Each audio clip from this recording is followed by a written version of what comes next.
Hey everybody, it's Kat and Steve with the Positively Midwest podcast. Before we get started, we're going to help pay some bills. We have hooked up with Anchor.fm to help us keep launching Positively Midwest to as many ears as possible. The more we expand our reach, the more lives we can help inspire. If you haven't heard of Anchor, it is the easiest way to make a podcast, and it's free. There's creation tools that allow you to record and edit your podcast right from your phone or computer.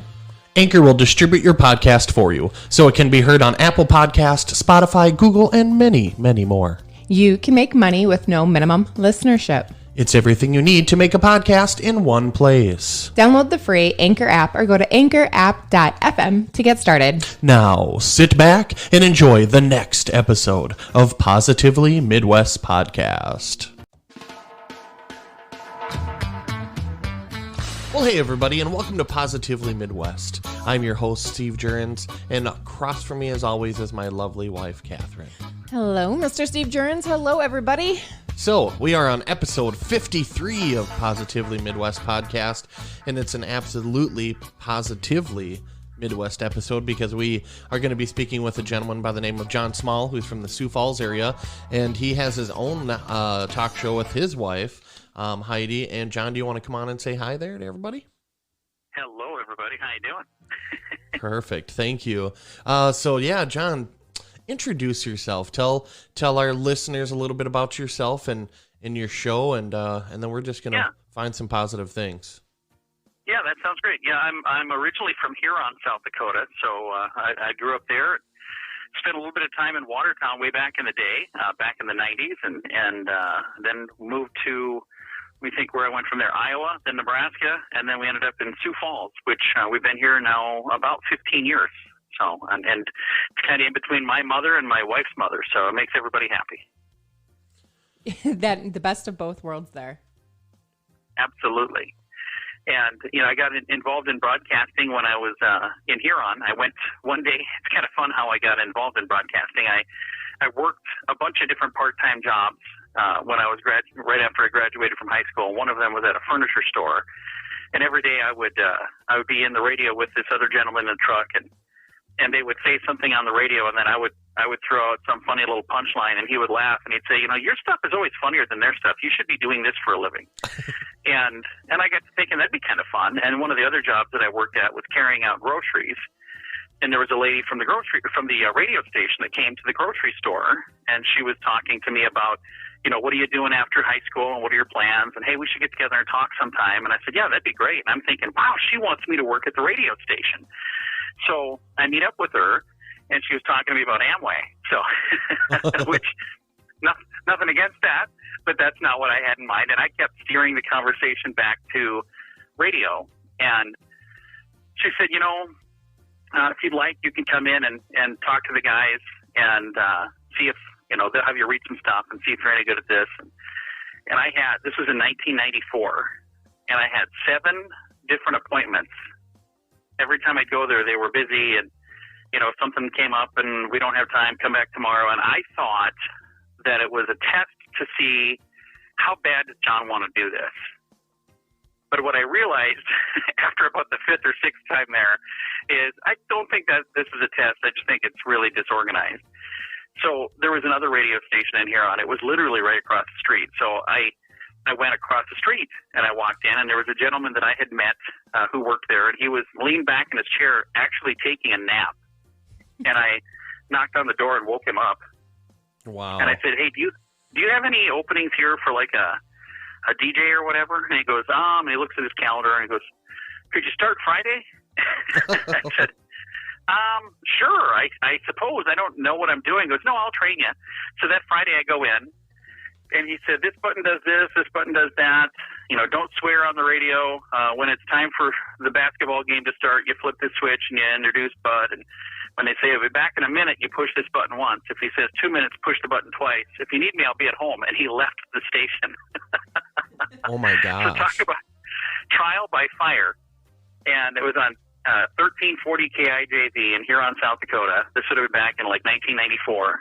And I remember that first day, I had written everything down because I was so nervous and I was shaking so much. I'm sure you could hear the paper in the background. And over the course of the next, year or so that I was there, they finally they offered me a full-time job, and I'm glad that I did do that. But that's kind of how I got started in radio. And the coolest thing is, now my wife and I do a syndicated radio show. It's on almost 200 stations all over the country, and even in a couple of other countries. But one of those stations is the same station that I started on way back in the 1980s, my very first job ever, which I just think that's really kind of a neat thing. Yeah, wow, like it's come full circle in a sense. Yeah, it's been really kind of a neat thing. So you do your talk show is 6 days a week, and then you're sending it out to over 200 different stations. I mean, that just astonishes me right out of Sioux Falls, South Dakota.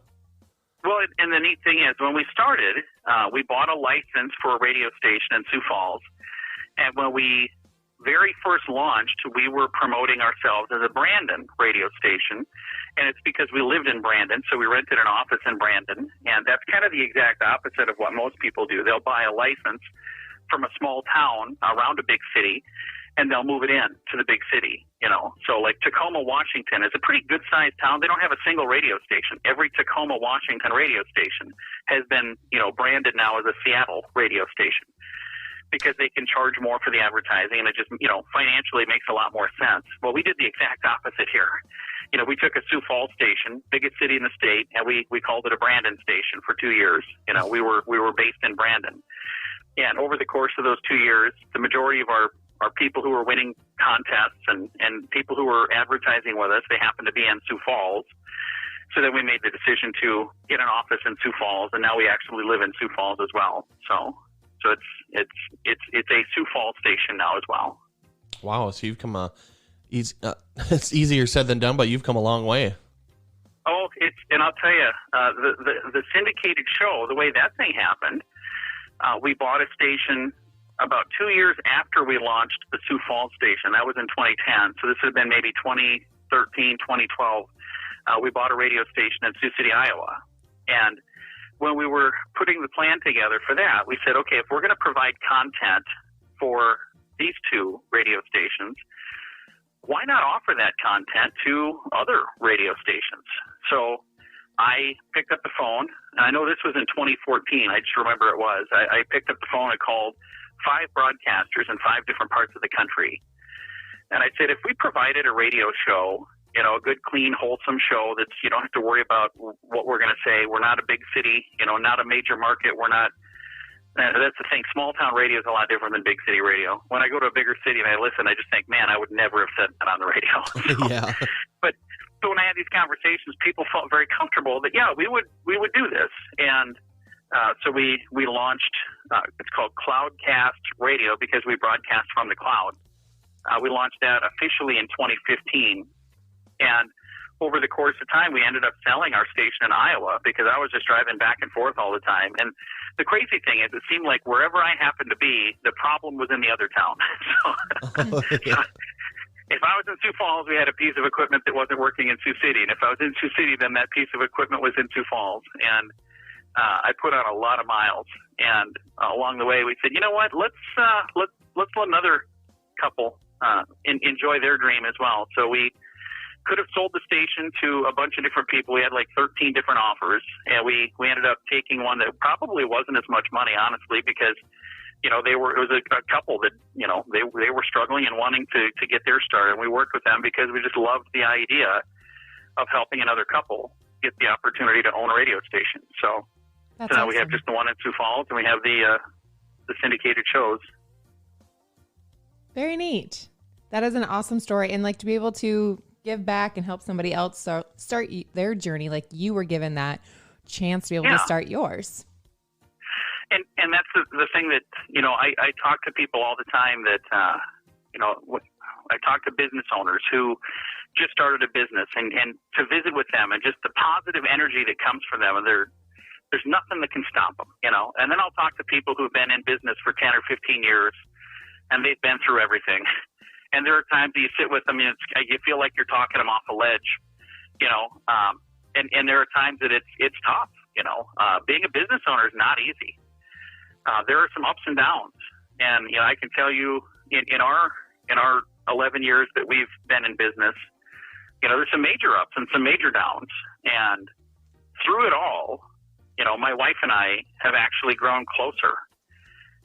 And part of that is, we are people of faith. We don't have a Christian radio station, but it's a Christian-owned radio station.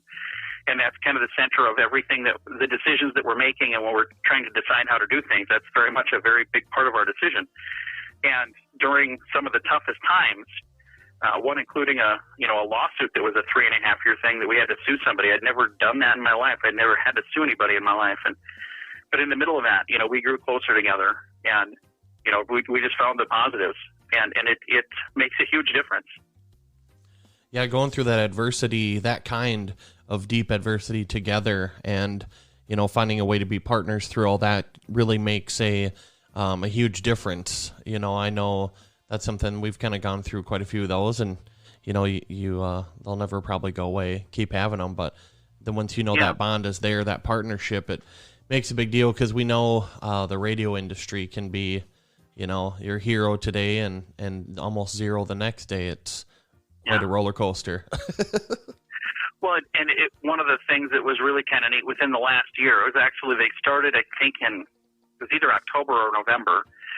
There was a radio station in Kentucky that was one of our affiliate stations. We were helping them a little more than most. Most places we provide content, and that's kind of it. But this was a guy that, needed a little more assistance. He was a remote owner. He lives in a different state. And we were providing a lot more than what we do for most of our clients. But he wanted to sell the station. He was really struggling and trying to figure out how he was going to make that happen. So I just think this is one of those things. It's a God thing to me. I was in a broadcast group on Facebook, and I met a guy in Nashville, and he had commented on something, and I had commented on it. We started chatting back and forth, and then he sent me a friend request. So I accepted the friend request, and when I saw where he was living is Nashville, but where he is from is this town in Kentucky. And I'm looking at this thing going, okay, this is a broadcaster from the town where there's a radio station currently for sale. It was quietly for sale. They weren't, announcing it from the rooftops. So I sent the gentleman a message, and I just said, hey, I see you're from this town. Have you ever heard of this station? He said, yeah, that's the first station I ever worked at. And I said, oh, my wife and I do the morning show there. And I said, do you still have connections in this town? And he goes, yeah, my parents live across the street from the radio station. So I said, have you ever had any interest in owning a station? And he said, that was always my dream, to own that station. And I said, I need to connect you with Richard. He owns it. His wife passed away. He's really kind of right now trying to figure out what he wants to do, but that's not his priority. And I think you guys should chat. So he and his wife are now doing what's called an LMA, where they're leasing the station, but they have an option to purchase it. And it's just been such a huge blessing to watch these two and some of the cool things that they're doing. And it kind of gives me like goosebumps, because I look back and go, that feels like me 10 years ago, going through these same things with my wife. And it's just really cool to be able to pass that blessing on to somebody else. And, now I see this couple doing something that they've always wanted to do. And they thought it was going to take, another 10 or 15 years to save up to be able to do it, but they're able to do it now, which is just amazing. And I love seeing that. Yeah, it seems like, when I take a look from, I went to your website, bigjohnsmall.com, and checked out the bio a little bit there. You've always been into volunteering and just helping people. Do you have any idea where that kind of passion comes from, and why you chose to kind of harness that repeatedly? I think part of it is when you help other people, it feels good. So, I remember looking back to like one of the earliest things that I remember doing, where it was helping somebody with no expectation of getting anything in return. My grandmother had moved in with us. She had Alzheimer's, and she was living with us. And it got to the point where, she needed somebody there all the time, and we weren't able to be there all the time.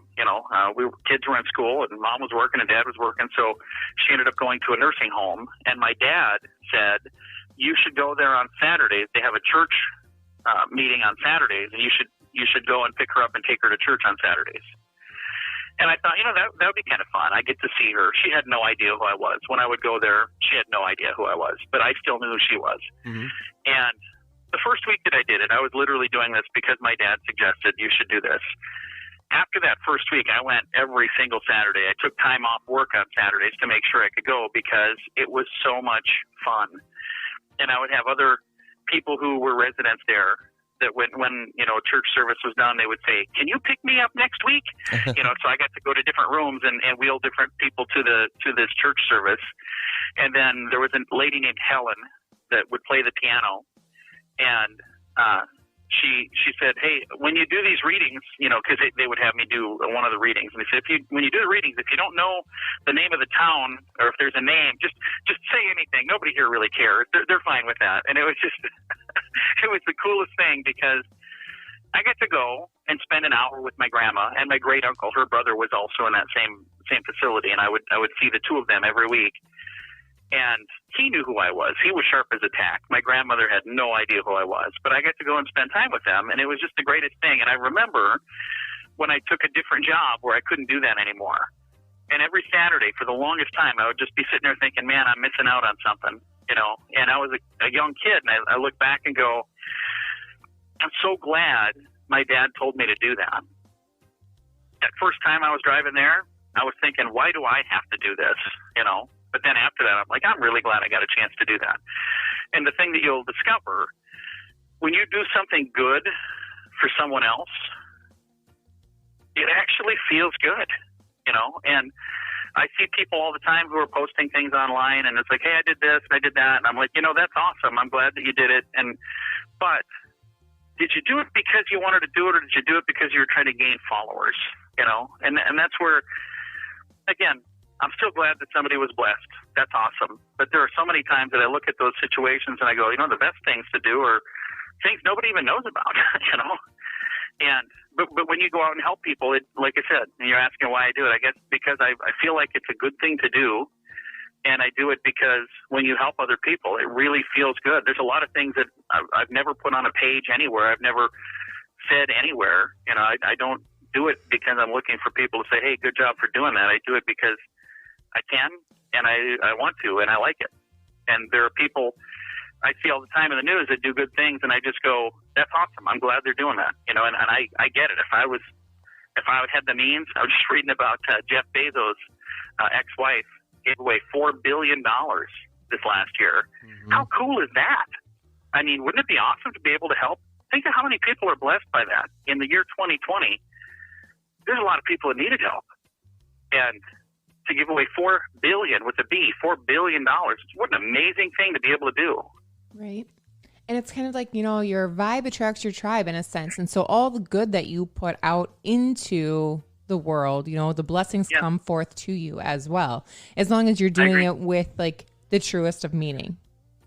Well, and I remember when I was 19 years old, at that time I had probably read 3 books in my life because I just didn't read. And it wasn't until a few years later I found out why I didn't read. I needed glasses. I didn't know that. I didn't, and I still don't. I don't need glasses. If I don't wear them while I'm reading, I just get a headache, but I can still read. But I would just notice before I would equate, when I would spend time reading, I would get a headache, and I was like, I'm just not going to read. And now I have reading glasses, and I read a lot. But I remember a client gave me this book. It was called See You at the Top by this guy named Zig Ziglar. And there was a lot of cool stuff in that book. But one of the things that I remember vividly, and it was kind of a life-changing moment when I read that. He says in the book, you can have anything you want in life if you help enough other people get what they want. And I just remember thinking, what a great way to do things. Mm-hmm. I'm not going to set goals for me. My goal is to help other people. And then what's going to happen? I'm going to be fine. And if my goal is really, okay, I'm going to do this because all of this good stuff's going to happen to me. Well, that's kind of phony too. So don't do that. But genuinely mean it. I want to help other people. And when you do that, I can't explain it other than it's just, you're blessed, and things are fine. And I remember reading that book, and I went back to that page over and over and over. I used to know the page number. Now I don't remember what it is, but it's been a while. And I was looking we moved about 2 years ago, and I was looking through my books. I don't even know where that is. It's in a box somewhere, but I've got that. I know I still have it. I wouldn't have gotten rid of it. It's got to be in one of these boxes. And that little copy of that book is all kind of dirty and crumpled up because I carried it with me for a long, long time. That's amazing. We used to see Zig Ziglar's like sayings more in his quotes and like being shared more so back in the day. That sounds really crazy to say back in the day, but it was. And I hadn't even heard his name or thought about that in so long. So that's like amazing that you just like refreshed my memory. I got to see him about a year before he passed away. He was speaking at an event in Omaha, and I went to the event, and I was way up in the nosebleeds. You know, we didn't have good seats by any means, but we got seats. We were in the building, you know, which is better than not being in the building. So we were way up there. So you'd see this little speck walk out on the stage, but you'd see him up on the Jumbotron screen. And he was, you know, an older man at the time. And when he came out, he didn't have the same energy he used to have, because I listened to his tapes and, you know, I'd seen videos and all of that. But that's the one and only time I ever saw him speak. And even though he wasn't a young man anymore, he still put on a very good event, and he was so impressive. And just, you know, again, he's just a guy, you know, so at the end of the day, it's just a guy. But he was a smart guy, and he sure seemed like he cared about people, and I think that's a good way to live your life. Yeah, it's hard to find some of those. I know you can be like a life coach even through his training program or whatever, and you touched on it earlier when you said that, you know, are people doing these good things genuinely, or to, you know, gain sponsorships or to gain followers? And that's one thing that's difficult for maybe the younger generation coming up too, is, you know, social media can, in a sense, give you a little tunnel vision. You know, you're not quite sure, almost in a sense, who you can and can't trust, or is this a genuine situation? And your actions then, more than ever, speak for themselves, you know, and doing what you're doing, even if you're not ever posting about it or necessarily educating people, but even right on your website, you did an, you know, awesome giveaway too. And things like that, you know, remind people that there's still a lot of good out there, if you will. And that, I think the giveaway you're talking about, the gift card thing we just did, is that what you're talking about? Yeah. Yep. Yeah. And that was something that was really just kind of a neat thing that I wish I could say I sat down with some amazing plan, and, you know, we had this strategy session, and it was none of that. Here's what it was. It was a small business owner in Sioux Falls who has lost a lot of business in 2020. She was really struggling. She reached out and said, I really need some help, but I can't afford to pay you. Can I give you some gift cards? And, like, could you give those away as a prize or something? Would that work? And I said, you know what? Yeah, we'll do that. And, you know, she said, I don't have any money to spend. I said, that's fine. You know what? We're blessed. We're good. We'll do what we can to help. And then I thought, I'm going to see how many other people need some help with that. And I posted a simple little post on Facebook, and I just said, hey, we're doing this. We're going to be giving away some gift cards. Anybody that wants to give them away, there's no fee. You know, it's going to cost you the gift card. You'll get some ads on the radio in exchange for it. So, you know, hopefully this will be a blessing for you. And I was expecting, you know, 30 or 40 gift cards, and it turned into hundreds of gift cards worth thousands of dollars. And it turned into just this amazing, it went from the gift card giveaway to the great big gift card giveaway. and it was so fun when people were winning the gift cards, and when people were coming to pick them up, just to hear from the people who were saying, it's been a tough year. You know, how crazy is it that this $25 gift card is going to make a big difference? But it is, you know, because 2020 has not been a great year for a lot of people. So, and I had a business owner call me and say, how do you guys win on this? I'm trying to figure this out. It's like, so are you selling these? And I said, no, we're not selling them. Well, how do you make money on it? I said, we're not. Why are you doing it? Because I can. You know, Wow. I feel very fortunate that we can do that. Yeah, it's amazing that people at times get surprised, you know, and when we do charity things at our station, or, you know, I interview people from other charities or fundraisers, you know, it astonishes me how many people are amazed that there's such good things going on, or people are doing these good things for really just genuine reasons. And it, in a sense, it kind of shocks you and almost scares you a little, because you're wondering, you know, what's going on in their life or in their head. And hopefully maybe this could be an example of how to grow and, you know, trust in the good and the positive. Well, and the thing is, imagine if every single person would go out saying, how can I help the people around me? What a great world we'd live in, man. How great would that be? And instead, I just read a post we've got snow here the last few days.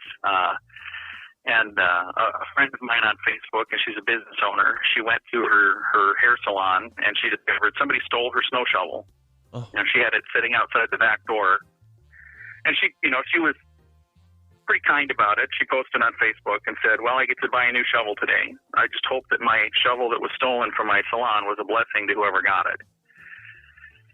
And I thought, wow, that's a good way to look at it. But how sad is it that you're thinking, man, you got to lock up a snow shovel? Yeah. And, she said, I've always kept it there because it was, outside. I didn't need to put it inside. So now I guess I have to figure out where I'm going to store my snow shovel. So, if people would do, you see the people that are stealing things off somebody's front porch, the porch pirate thing. Mm-hmm. And again, I look at that and I just go, man, what an awful situation you're in that you think that that's a good idea. It's a bad idea. Don't do that.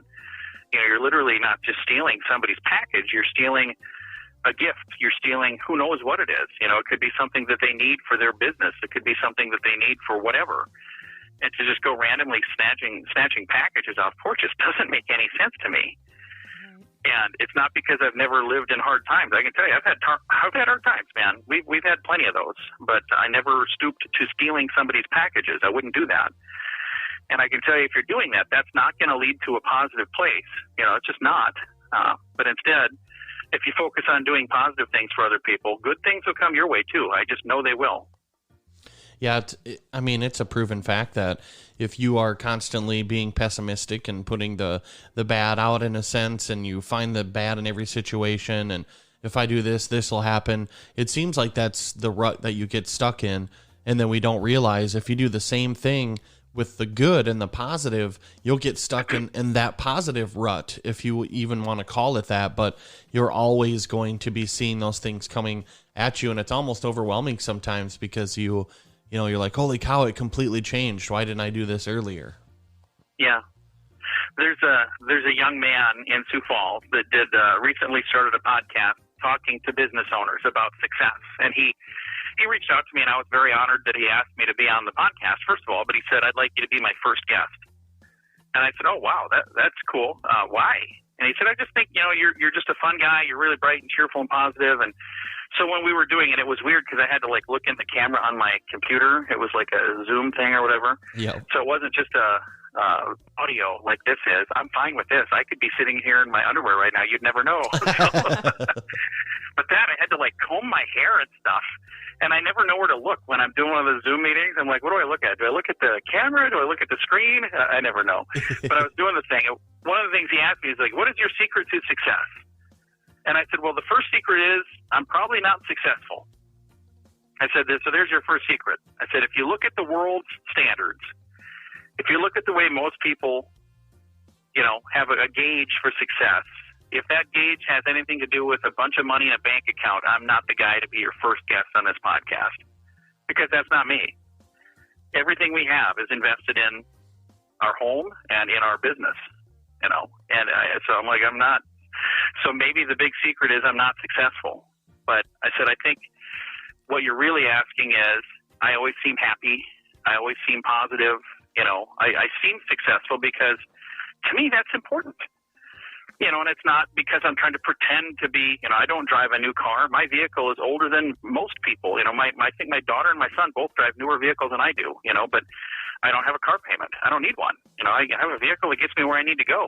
So, I said, it all depends on how you measure success. But I can tell you this, if the way you measure success is, does this person love what they do, then put me on the top of that list, because I love what I do every single day.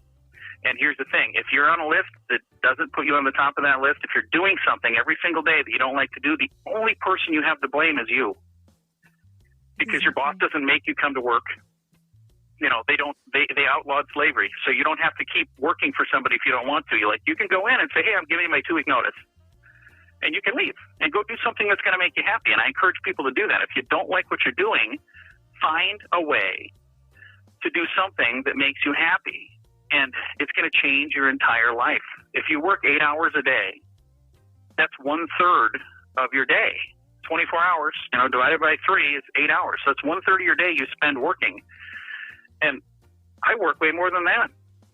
there are times I'll work for 16 hours. There were times I was working 20 hours. I don't encourage that, by the way. Because even then, even though I loved what I was doing, I wasn't necessarily a great person to be around early in the morning, because I was pretty darn crabby. But find something you like to do, and then work towards doing that, even if that means, well, I can't do that now because I have to do this before I can do that. Find a way to work towards doing that. And then every decision you make the decision say, okay, does this take me closer to that, or does this take me further from that? And it just amazes me how many people say, I want to do this, but then they do nothing to work towards that. Right. And I go, okay, well, what are you doing now? I'm doing this over here. Well, why are you doing that? Do something over in this category. So, if you want to be happy and successful, I think the way you do it is by finding something you like to do and spend your time doing that. It's like once you've, pictured that dream that you want to do, or that vision of, if you have a vision board, you have to write out your steps of what small steps and what small goals do I have to achieve for the big picture. But absolutely. And it's just like, you have to remember that the key to happiness isn't going to be somebody else creating that for you. It's you have to work and strive to create that for yourself. And again, so many times when people are thinking success, they're thinking, okay, well, this big mansion. Well, first of all, most people probably wouldn't even like living in a mansion. So, I know a few people who are very, very, very well off, and they are some of the most miserable people I've ever met. So I'm telling you right now, money does not equal happiness. It just doesn't. Think about some of the most successful people you know, and are they really happy when you're measuring by just bank account? Do they seem to be the happiest people you know? Now think of the happiest person you know. Is their situation completely different? Yeah, probably is. But they found a way to enjoy what they do, and they love every day. I work with some business owners that they could make so much more money working for someone else. Just going in every day and working for someone else. But instead, they've made the decision that I'm going to work for myself, and I'm going to do things my way, and I'm not going to make as much. But you know what? I'm going to love every single minute of every single day. And to me, that's the right path. Do something you love, because we have no idea how long we're going to be around, man. We have no idea. Be happy. That was very well said. What I really appreciated in that situation was you were talking about success and how you introed with that guy. And what I kept calling out to me was there's, and something we've talked about in other episodes, but there's a huge difference between fulfillment and success. And what people don't realize, especially in the United States and maybe even the Midwest, because we're not in the hustle bustle of some of the large, areas, other than maybe Sioux Falls is getting probably like this. But, if you make over $30,000 a year, which maybe doesn't seem like much in the United States, but you're richer than majority of all the other countries on the planet. Yeah. And we did a thing about 15 years ago, probably maybe 16 years ago, the Dave Ramsey Financial Peace University. And we went through and said, let's pay off all of our debt. And we didn't have a ton of debt. My wife and I neither one of us had like college loans. We didn't have brand new cars. We never spent a bunch on credit cards, but we went through and paid everything off. And I remember when we did that, I was reading a statistic that was talking about if you don't owe all of this stuff, how much more you have to actually do good things, and it's compound interest, like you were talking about earlier. You were saying that, I'm trying to think how you said it, but you're talking about where if you think about positive things happen. If you think about negative things happen. Mm-hmm. The same with interest. Like if I owe the bank a bunch of money and I'm paying them back a little bit at a time, over the course of time, I pay them a lot more money back because they get interest, that compound interest, it compounds.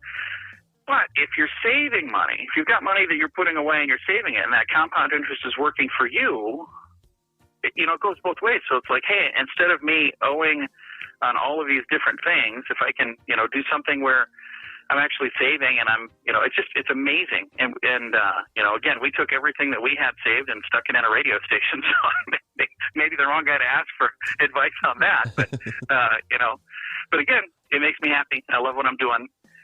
We get to do things that make sense instead of just dollars. Have people would go, how do you guys make money on this? I'm like, well, we don't, but we love what we're doing. It made sense, so we're doing it. And I like that we can do that. Yeah, that is amazing. And, you know, it makes me think, too, one practice people seem to forget about, especially if you're listening to this, you know, now and you're thinking, you know, it's always so much easier said than done. You know, we can quit your job and you can go find something you like. If that don't work out, find something else. And trust me, I completely understand what it's like to feel like I'm stuck at a career and at a job, or, you know, and it may have, you know, like I was in retail and I got into management and I was running my own store and I was making decent money and I thought, you know, that's what I wanted to be successful, but I wasn't fulfilled. You know, I wasn't really just like, wow, I can't wait to go to work today. You know, it actually was getting worse and worse. And then when my current employer kind of reached out to me, It changed my life in so many different ways, but really what it did was open my eyes up to a different industry and a different way of doing business. It was still sales, but it was a different way of doing it, and really creating relationships with people. And they forget nowadays, you know, that face-to-face contact and that kind of energy between people. And when you invest in yourself, that's what you put out. You know, you keep filling yourself up and building yourself. That's eventually how you go out and run around to everybody else. And they're like, wow, this guy's completely changed his life. So it can happen for anybody. You just have to, you know, take that leap. Absolutely. And I know the place that you're working now, and they're good people. So you're in good company, my friend. Yeah, it's, I often say that, you know, it's been 2.5 years and it might have saved my life. It certainly changed my life. And, you know, we're proponents of therapy and we talk about, you know, religion and stuff too. And it's just, you know, you combine your spiritual and you combine what you give back to the world and helping people. And then as well as taking care of yourself mentally and physically. And you have the, you know, that trifecta of what makes a really fulfilling and enjoying life for yourself and the people around you. Absolutely. So tell us a little bit more about your show, because I definitely want to check this out some more. And how do you find content for, like, how long is it? And how do you find content for 6 days a week, every week? Yeah. The thing that's really fun about the way we do our program, my wife and I, when we bought the radio station, I remember in the very beginning, you know, we were recording our show and then it would play back, and I would say, I can't wait till someday we can do our radio show live. And now I can look anybody in the eye and say, I never want to do my radio show live. Because think about it, if you listen to an album that was produced in a studio and then, you know, a producer went through and got it fine-tuned and tweaked and it's perfect. Now compare that to a live album. You know, there's some people who are going to say, I like the live album better. It's just that's the way the song really sounds. But usually the songs that are the hits are the ones that were in the studio and produced, and, you know, there's no mistakes in it, because if there was, they'd fix it. Yep. You know, and then I look at what we were doing in the beginning, you know, as we were recording our show, and my wife and I would each spend, you know, sit in the studio for about 20 minutes, and we'd record. And then my wife would spend another 20 minutes, you know, cutting the program into pieces and loading it into the system. So between her 20 minutes and my 20 minutes and then her additional 20 minutes, it was 1 man hour in. And then it would play back over the radio for 5 hours. And if there would have been 2 of us in that studio for 5 hours, that would be 10 man hours out. Wow. So I'm like, we're getting some really good, you know, I don't know what you call that exactly, but efficiency, I think maybe. Yep. We spend an hour overall producing 10 hours worth of content. And most people had no idea it was not live, because when they would call in and say, hey, you guys were just talking about such and such, you know, I was in the studio because I was in there doing other things. I was able to get other things done during that time, but I was listening too. And, you know, people call and request a song and I'd put it on. And, you know, so most people, you know, they would fight to the death saying, no, it's live. I know it is. I call in and talk to them. So they just didn't know that, well, we recorded that yesterday, but it played back today. And I've had people say, what happens if some major thing happens? Well, we can always change it too, you know. It's not impossible to do that. But so then when we bought the station in Sioux City. I was like, well, now it's like, really, it's 1 man hour in for 20 man hours out, because it would be 10 hours here and 10 hours there. And then we started adding these other stations. And now it's, we spend 1 hour input for, 200 stations over the course of however many hours they carry the show. I'm like, man, it would be really tough to do that any other way, at least not affordably. You could get expensive satellite equipment, and every radio station that carries the show would have to get special equipment as well. Instead, we say right on our website, if you're on the net, you're all set. You don't have any special equipment needed. If you have a computer, which you're going to have for other things anyway, it's going to be fine. And you were asking about content, internet, man. You can go online and find just about anything. Yeah. And, we get all kinds of stories from all kinds of places. And the coolest thing is now that we've got a bunch of affiliate stations and we're sharing things and we're talking about things, I'll have people who will see something online and it'll make them think of us, and they'll send it to me. My favorite program that we do, I do a bunch of different things. Every day our show has kind of the same format. So we've got one feature called Surveys and Studies and such, and on that we're always talking about, a survey of this many people said such, or a study about this, but it's always that theme. Have another one called Your Brain on Drugs. And we first started doing that, I kind of felt weird about it because, it was always talking about somebody who did something really dumb under the influence, and it's sponsored by like a place that you can go if you need rehabilitation. And timeforrehab.com, I think it is. And I was thinking, man, this just seems really weird. But we say, addiction is no laughing matter. And we kind of talk about the fact that this gives us the opportunity to share a way to get help if you need help. But we started getting messages like 2 years ago. It's on a pretty regular basis now. We'll get messages from people who say, I'm so glad that you guys talk about that, because I went through rehab now. I've changed my life. My wife and kids left me 5 years ago. I had this downward spiral, and I stayed on it for years. And I finally hit rock bottom. And the guy even said which station he heard it on. And they went through, and he got the help. And he said, I'm getting my life back together. I moved to the same town my family lives in. I still haven't met with them. I don't know if they're even ready to talk to me. But he said, I just want to let you know that you made a difference. And to read that, when I read, my wife makes fun of me because I'm a big old baby. When I'm reading that, I'm like bawling my eyes out. I'm telling my wife, oh, listen to this message we got. She's like, what is going on with you? But I'm just going, that is awesome to be able to make a difference in someone's life like that. I'm just a radio clown. I mean, who am I? Nobody. I'm just a nobody. I'm just a dude who's recording a radio show. No special talents. Nothing special about me at all. Trust me, nothing special about me at all. But I feel so blessed that I get to do this, and I get to make these positive impacts on other people's lives. And, we were doing an interview. There's a movie a few years ago that came out. It's called Woodlawn, and it's a faith-based film.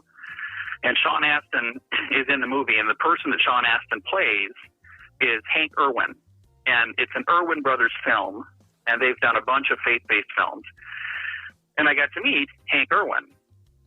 And he had a little wristband on that said Woodlawn on it. I said, oh, hey, where'd you get that? I didn't see those. And he took it off and handed it to me. I said, no, I'm not taking yours.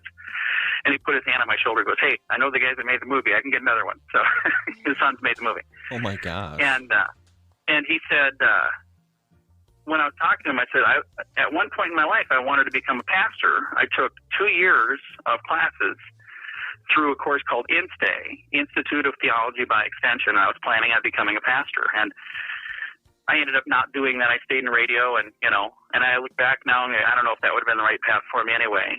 And he said, why in the world would you want to do that? And I said, I thought it would be really great to make an impact on people's lives. And I had just done an interview with him about this movie, and he said, you don't understand. He said, you reach more people right now than most pastors do. Right. He said, think about even the biggest church in Sioux Falls. What is there, 2,000, 3,000 people that come? He said, John, you're on hundreds of radio stations, reaching thousands of people who will probably never step foot in a church to hear these messages. And he said, you just did an interview with me talking about this cool movie they get to go see. It's a faith-based film.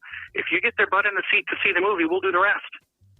He's like, think of the impact you can make on people's lives. And I was like, wow, I never even thought of that. And I feel very blessed that I get to do what I get to do. Love it. Absolutely love it. That is really amazing. You know, it makes me sit back and think all the times I've talked to Catherine here and said, you know, whether I'm just like, gosh, I'm not sure if do we keep doing this or are we making a difference? And then we'll get a message from somebody or somebody will, you know, send her something or say something out and about when we're, you know, in town or whatever. And it just really makes you step back and think, you know, any ordinary person can really make a positive impact. You never know, you know, what one thing you say to somebody randomly in a day could change their entire day or even their life. You know, you just never know. Well, and like I quoted from Zig Ziglar's book, you know, you can have anything you want in life if you help enough other people get what they want. I know that's word for word quote. I read it so many times over and over. I kept going to that page and reading it over and over, and it's ingrained. Like I said, I lost the book. It's in the box somewhere. I'll find it someday, but I don't even need to find it. I found it right here between my ears. I memorized that. Mm-hmm. It made a difference in my life. And some little thing that you say on your program, you know, that, again, it could be some profound thought to somebody, even if you just kind of said it and you didn't even realize it was profound. Yep. You know, and they go, wow, that makes a lot of sense, you know, and that can literally change a person's life. Power of words, man. Yeah, and, you know, let those, if you're someone who's receiving that, you know, let those actions speak for themselves. And it's one thing to read motivational books or to read about something inspirational or say, I'm going to do this, but you really have to put it into action. And when you take that first step, even if it's a tiny little baby step, you're going the right way. You're at least going forward, growing, evolving, you know, and just becoming, in a sense, a better version of you, really. Absolutely. Yeah. Wow. I loved it. I love it because it just, you hit so many different things. It makes my brain start flying and thinking of a lot of things to be grateful for and how we can all make a positive impact no matter what you're doing in your life. And, you know, just don't be afraid to take the leap because it could, you know, be the change that you're seeking. Absolutely. And I love the fact that your whole program is about positivity. You know, our little show that we do, we have a bunch of different breaks that we do during the day. But one of the things that I like the most is the very last break. It's called Good News.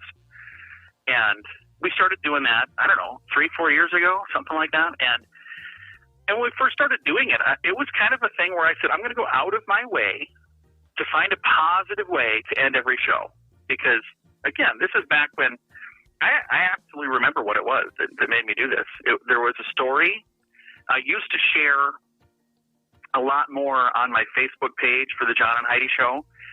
And because of this particular story, I quit doing it. But there was a story about this guy who claimed he was Jesus and had, you know, he was under the influence of something and did something dumb. Anyway, it was in the news, and we read the story. We shared the story. And we shared it on the radio station page and on our radio show page and kind of went about my life. And then I get a message from a lady, and she was angry, and she was certainly not nice, and was, you know, asking, why would you share this? Why would you do this? And at first I looked at it, I was like, what is going on here? And then I kind of looked into it a little more, and I realized that's her brother. That's who that happened to. It's her brother. Mm-hmm. And I sent her a message back, and I just said, first I want to let you know, I didn't write that story. We shared it, but I deleted it just now as well. I took the story down. I feel really bad about what's going on. I just looked on here, and I discovered that that's your brother. And I'm going to let you know I'm praying for your family. I'm praying for your brother.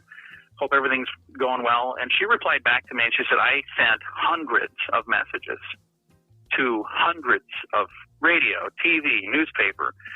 You're the only person that responded to me. Wow. So all these different people that she sent a message to, and I told her, I said, well, it was kind of an angry message. So I mean, that's part of it. But as soon as I saw that, I realized these little laughs that we get, haha, look at this guy did, that's funny. That's somebody's brother who's in a really bad spot right now. And that whole family is not only dealing with, hey, Michael needs help, it's also, and Michael is now the laughingstock of the world because, well, he was whacked out of his mind on some substance. He, went into a 7-Eleven naked and said he was Jesus or whatever it was. Yeah. And, now it's this, think about how many times something like that happens. And, it's in the news and it's the punchline and everybody laughs. And that's when I realized, I'm like, wow, that is, every one of these is somebody's brother or somebody's dad or somebody's cousin or nephew or niece or whatever. Yeah. And that's where I said, I want to have at least something positive every day, and we still talk about things, but I've completely changed the way we talk about them because I go, you know what? We're going to talk about the situation, but I'm going to make sure that there's no punchline involved at all. Like, we're not making fun of Michael, but we're sharing the story. Hey, it's weird news. We talk about the weird news and this happened, but I'm not going to make fun of Michael because, again, Michael's family, everybody involved, going through a tough spot. They probably don't need me, yucking it up and making it even worse. So, but that's when I added the good news, and I love it. It's my favorite thing. And now I'll have people send me stories. They'll see it online and they'll say, hey, I saw this and it made me think of you. And some of these are people I know, and some of these are people I have no idea who it is. It's just somebody that listens and they saw it and they thought of me. And I thought, how cool is that? When they thought of something positive, they thought of me. I love it. I like that. To me, you got to put a mark in the winning column right there. Well, yeah, definitely, because now it's something people are looking forward to, and they, you see instantly that kind of impact that you're having on someone's day because they're probably looking forward to it now when they listen to it. And, since you also put it out there as like a podcast episode, they can listen later. I almost guarantee you have people that jump right to it to kind of see what that is and then go back and listen to the rest. Well, and I can tell you there was a story about a newspaper that a gentleman made a bet with them that said, if you put the positive stories on the front page and you put these, terrible, nasty stories on the back page, you would increase your subscription numbers. And they had this very public bet for about 6 months. They went from 25,000 newspaper subscriptions to 250,000. Wow. And at the end of the 6 months, they went back to putting the negative news on the front, and they went back to 25,000 subscribers. And the publisher said it had nothing to do with the news and it had everything to do with the bet. I think that publisher was wrong. By the way, that was in the 1800s, so this is nothing new. It's in Kansas. You can look it up on the internet. There's a great story on there about it. But people want good news. I was a freelance reporter for South Dakota Public Radio for a very short while. And during the time that I was there doing that, and I did it because I could, they reached out and said, hey, would you do this? I had time in my day to do it, and I was doing it. And I would put a positive spin on every single story. I would find a way to make every story that I shared positive. Even if it's a negative story, what's the most positive thing I can talk about? And when I just finally got to the point where I couldn't do it, and I wish I had time. I don't have time to do everything, so that was one of the things I let go. And I got messages from people who said, I really missed that. I always look forward to your stories. They're always kind of like the bright spot of my day. And I thought, man, I wish I had time to do that. But every day I'd find some way to share something positive and be a little bright light. And I encourage everybody to do that. Sometimes it's literally just saying hello to a person at a cubicle next to you. That you wouldn't believe how big of an impact something as small as that can be. There was a person I used to work with where every day I'd walk by his office. Hey, Roger, how you doing? And when I wasn't working there anymore, I saw him like 3 months later, and he said, you're the only person that ever said good morning. The whole time I ever worked there. He said, you come in every day, you come over and say good morning to me. Nobody ever does that. I really miss that. And I thought, how in the world is it that somebody would miss something as simple as that? It's just the little things. And crazy thing is, in life, so many times, it's the little things that make the big difference, not the big things. We can't all give $4 billion. How cool is that? It's awesome that she did that. But we can all say good morning to somebody. Mm-hmm. Right. We were out Christmas shopping the one day, and, the checker is working as fast as she could. We're about 10 deep in line, and she was the only one working on the Sunday before Christmas. And we got up to the counter, and I just said, hey, you're doing a really good job. And she's like, oh my God, I really appreciate that. I'm sure most of those people during the day, everyone's angry. They're in a hurry. No one's like remembering like the joy of buying those gifts and like remembering like the spirit of Christmas while they're doing that. And it's like, you have to stop and appreciate those people that are out there working hard. Just say thank you. Be kind to those people on the other side of that counter. I'll tell you, and again, I know this is a positive podcast, so I'm not going to dig into the negative stuff, but during my darkest time, we lost the house. I mean, it was not fun. But during that time, when we had a home being foreclosed, I would get calls from the lender that we owed the money to, and this lady would call, and I would always be very appreciative, and I was very polite to her, and it was crazy. It was about a month and a half into this, maybe 2 months, 3 months, whatever it was. She called one day, and I said, I just talked to her last week. How can I even have an update? And I was still polite to her, and she said, well, I know I just talked to you, but she said, I had a really rough call right before this. She said, I've got your number written down because every time I call you, you just make my day. I said, you can call me anytime. Seriously. This is a lady who's calling me about collections. Wow. And we were in a spot where, again, it was during the middle of this 3.5-year lawsuit. Our bank account was frozen. Again, that's a whole different podcast, but but I can tell you, dark times, scary times. But in the middle of that, I'm thinking when she called me, I'm going to be nice to her. But she told me, I get yelled at all day, every day. People think I'm trying to take away their house. I don't want to do that. And this lady was so wonderful. She tried so hard to find any way she could help us. Why? Because I treated her like a human. You know why I did that? Because she's a human. Right. Yeah. She's somebody's mom. She's somebody's sister, somebody's cousin. She's somebody's daughter. Think about who these people are that you're talking to. They're just doing their job, man. And if you want to be mean to them, there's some things they can do to make it not so easy for you. But if you're nice to people, and I wasn't being nice to her because I thought, if I do this, she's going to do something. No, I just did it because that's the right thing to do.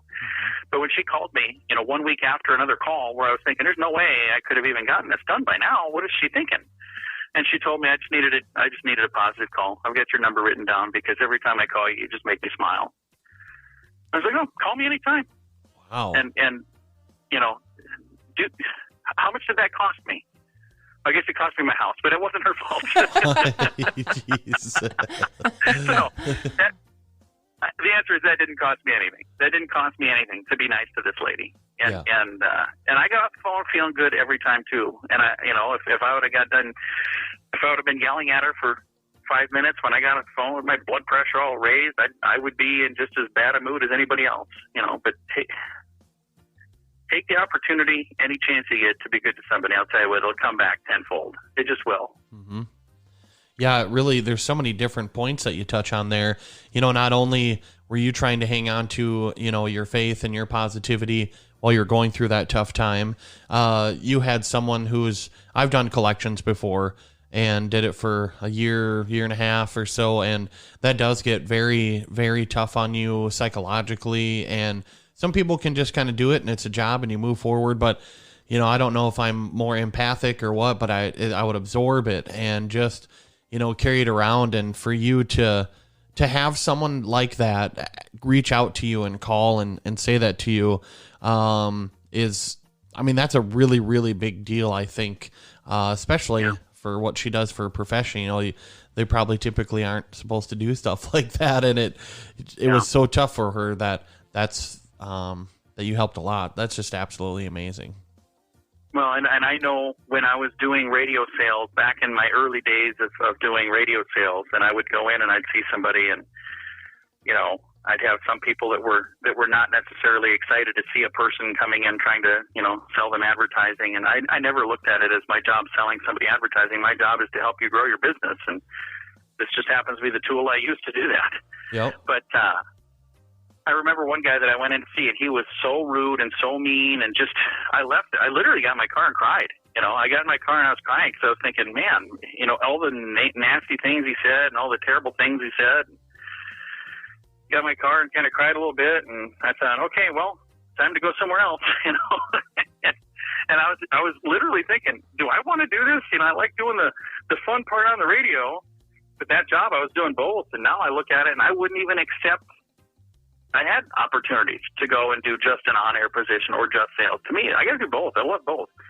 I love having the on-air position because I get to, let my creativity flow and do all the fun, silly stuff that I get to do, and I get to work with my wife, and I love what we do there. But I also love sitting down with a business owner and finding out what problems do you have and how can I help you solve them. And I've even met with people where I've told them I don't know that radio is the right answer, but I'll still meet with you and I'll give you some other ideas. And I've talked to them about, hey, maybe you could do this or maybe you could do that. But well, how do you win on this? I'm like, I win because I'm helping another person. And that's all that matters. You don't need to pay me anything. I'll gladly help you. And you get some really weird looks from people. They look at you like you're insane, and maybe I am. That could be the case. But I like what I'm doing, and I love get the opportunity to do that. And to me, that's just the best. Wow, I can strongly relate with that. I do like to dabble on both sides of that. I like the production and the creativity, and then when you work with somebody and you start to know, their family members, and you go and see them a week later, and you ask how their weekend was, or their hunting trip, or how was their family Christmas. I know the next couple of weeks of that are going to be, really just digging in. Hey, what'd you do for Christmas? How was it? Oh, what'd you get? Oh, that's great. And I just can't wait to have those conversations. And you think, the sales are going to come, because that is part of your job, but people really enjoy that face to face, and I can't get enough of that side of it either. And I've always looked at it as my job is not to sell advertising. My job is to make advertising work. If my job was to sell advertising, the second they say yes, my job would be done. But the way I look at it, when they say yes, that's when my job starts. So that's really not my job, because my job is to make it work. If I want you to keep working with us, I need to make it work. Otherwise, you're probably not going to be working with us very long. So It's just, a different way of doing things. And to me, again, I feel blessed that I get to do what I get to do. Well, you are a very positive individual, and I'm glad that Steve hooked us up. And, it's nice to have another Midwest guy on Positively Midwest. And you were in similar industries, and you're in a larger scale of the Midwest, or South Dakota especially. And but really, you're doing all the little tiny Midwest small town things that we're known for, in the Midwest, and everyone can do it. And I can tell you that the small town things that we do are so well in bigger cities. And we're on a station in Long Island, New York, and it's funny, when they signed up to hear, I had no idea. It was like farming day. I have a contract, and then I thought, where is that? I look, and it's on Long Island. Population 8 million people. I'm like, oh, wow. So I reached out to the guy, and I just said, if there's anything extra you guys need from us, let me know. I said, thank you for carrying our stuff. I think that's really cool. We get messages from there all the time where people say, we never listened to the radio before with our kids in the car because you couldn't. But I love the fact that to John and Heidi, cool. And I don't remember explaining to my kids what something means when they're talking about it on New York City radio.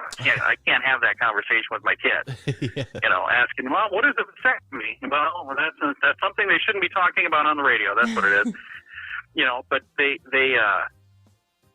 all these positive, emails from people saying, thank you for doing this. And it's what a refreshing thing. What a breath of fresh air to have, something positive to listen to. And to me, if we can be that, yes, sign me up.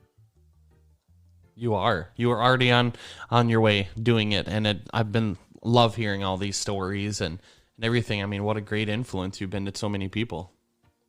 We love, again, like I said, love being blessed with this opportunity. And, again, every person listening has the same ability to do that. Now, I'm not special. There's nothing special about me that says, he gets to because of this. No, it's because I said, I want to do it, and I just did it. And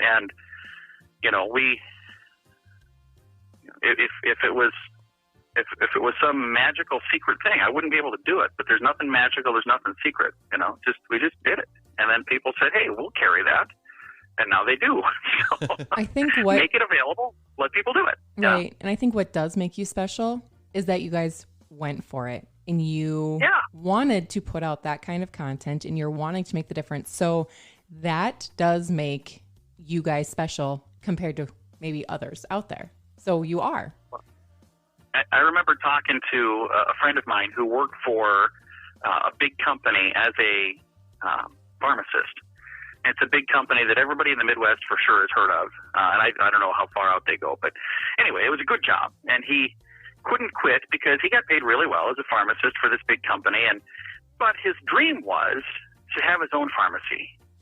And he watched my wife and I start a radio station, and he met with me and he said, "How did you do that?" And I said, "Oh, we just did it. We just said we want to do it, and we, got a loan for a bunch of money, and we just did it."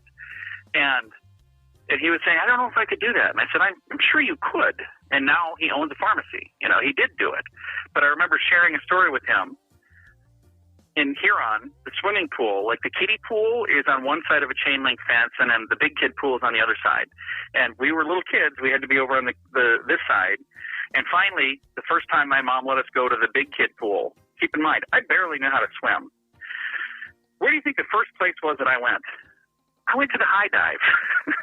I don't know why, just because I did. Because I finally thought, I can do it. I'm going to go swimming in the big kid pool. And my mom was not thrilled because she's over there with my old siblings yelling, "Don't do that." But I climbed up onto the high dive, and I went up and I jumped off, and I doggy paddled to the side. And I was like, okay, now I've gone swimming in the big pool, But I didn't tip a toe in the shallow end. I literally went over, climbed up to the highest diving board I could, and I just dove in. So maybe it's just ingrained to me to just dive in and do it. But to me, why not?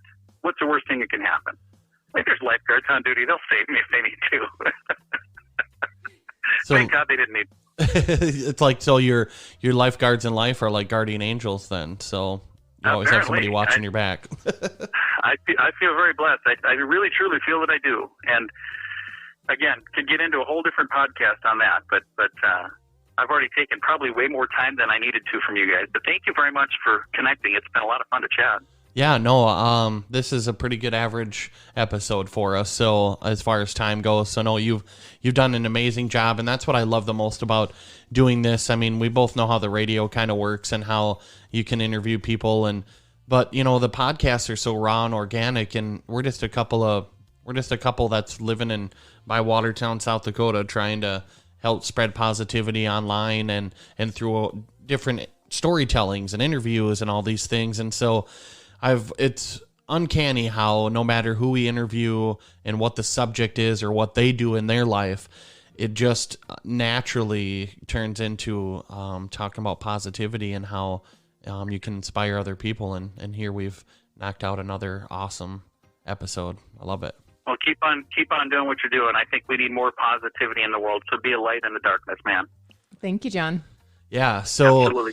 We always want to do one thing before we end, John, and if you want to we're going to enter what we call the shameless plug zone. If you want to throw out a couple of websites and recap your show and stuff a little, and then we'll help people find you and keep finding more positivity. Well, if you want to listen to a good program, keep listening to the Positively Midwest podcast. If you want to stoop to my level, no, we my wife and I have a whole lot of fun. It's a different format. It's not a long program where we talk for a long time.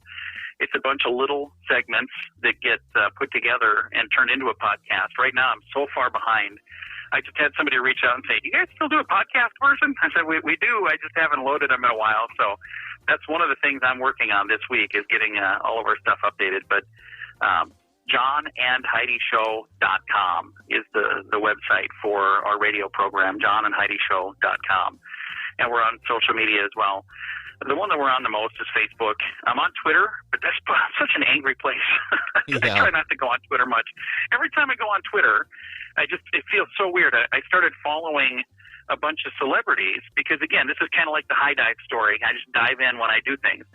About 4 years ago, we did interviews with 3 different movie stars at an event that we were at. On our way home from that event, I told my wife, we're going to start a new feature called Movie Star Monday. And she said, okay, what is that? I said, well, every Monday we're going to talk to a different movie star. And she said, you've got 3 interviews. I said, I know. So I've already got the first 3 weeks done. And that was 3.5, 4 years ago. And I've had an interview with somebody that fits in the category for Movie Star Monday every single week since then. And the closest I can say to something that didn't really fit, but it was a bit of a stretch and it fit, was Ty Pennington. Do you remember him from Home Improvement? What is it called? Move That Bus. What was that show called? Oh, Home Makeover? Yeah, The Home Makeover. Yeah. But I could officially call him a movie star because he was in the movie Wild Hogs playing himself.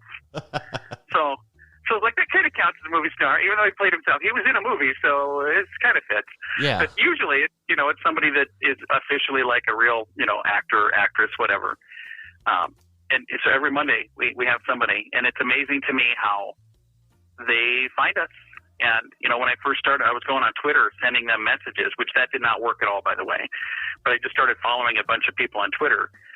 And that's when I would get on there. I'm like, wow, Twitter's a pretty angry place. So I steer clear of that one most of the time. But we're on Facebook, and I don't do a lot of stuff on what's the other one called? Instagram, because Instagram is for pretty people, and I don't know that I fit in that category. So. We got a face for radio, huh? I do. I'll post some of our guests, pictures of, hey, this is who we're talking to. I'll put that on there. But, yeah, I'm not much of a selfie guy. I scroll through on Instagram when I am on there. I'm like, well, there's a lot of people taking pictures of themselves. It's like a whole website just for that. Yep. So, but, I guess there's my shameless plug. So we're on Facebook and the others that we're not on much. Perfect. You nailed it, John. Well, thank you guys so much. It was fun to visit with you. Yeah, thank you for coming on, and hopefully we can meet in person here sometime when some of this settles down, or we make it to Sioux Falls. I'm sure quite a few times a year, because that's just kind of the going to the big city around here, So absolutely, no, we'd love to. Next time you come to town, let us know. We'll get together. That'd be great. Cool. All right. Well, thank you again for doing the Positively Midwest podcast. Well, holy smokes! What did you think about that episode? Wow, it is so inspirational to see that this couple from Sioux Falls, and, he even was open and honest talking about the hard times that they've gone through and how they overcame and how it made them stronger as a couple, and how he has decided along the way to stay positive, make sure that you're giving back to others, because the true meaning of success is not what's in your bank account. Yeah, they talk a lot about fulfillment. We talk about that in some of our posts, and hopefully people have been seeing that content as well. And so we appreciate everybody supporting us as usual. And this was a great episode. Another one Steve Joyner helped us hook up with, and he was right here in South Dakota, and even knew some of the people I work with. And it kind of got me thinking that since you guys have had like the same boss, that maybe that boss has had something to do with both of you and your outlook on success. That is very possible, because you never know. Even an ordinary person can make a large impact on someone else. You don't have to be Jeff Bezos' wife or ex-wife or whatever and be able to do that, or Bill Gates or anything. Sometimes if someone gave a $5 donation, that might have been, they might only had $10 in their account. Right. I know that's been us before. Mm-hmm. And, they... you donate to something and you see your name up there, and you see people doing hundreds of dollars and thousands, and that's amazing, and we wish we could do it, and maybe someday we'll be in that position. I sure hope so. But $5, $10, whatever helps. So, but if you can't, just those kind words can make a difference. Yeah. So on that note too, go check out positivelymidwest.com. There's a donate button there. You could donate some money to our PayPal, and we're going to start creating that pool where we will be sending people to therapy no matter where they're from. We'll start taking, people can reach out to us through our email, and that'll be positivelymidwest@gmail.com. They can let us know, hey, we need some help. Here's some things we're struggling with. And no matter where you live, we'll get in contact with some kind of a therapist or counselor, and we'll help them. And then going forward, when we do charitable shows, we want to find ways to help you donate to them, and maybe come up with some cool gear that you can wear and keep repping it. So absolutely. So huge thank you to John Small for doing that episode with us, and Steve for hooking us up. And you want to close this puppy out? Yeah, take us out there, Mr. Jurens. Okay, here we go. Thank you all from the bottom of our hearts for listening to the Positively Midwest podcast. Our hope is to inspire, engage each other's thoughts, and leave you with some great advice. Be sure to join our Facebook group and follow us on Instagram at Positively Midwest Podcast. Make sure you like, comment, share, and screenshot our podcast with all your cool friends. Every little bit helps. We are on most all major platforms, and you can stream it on our website at positivelymidwest.com. Thank you, and as always, please always stay positive.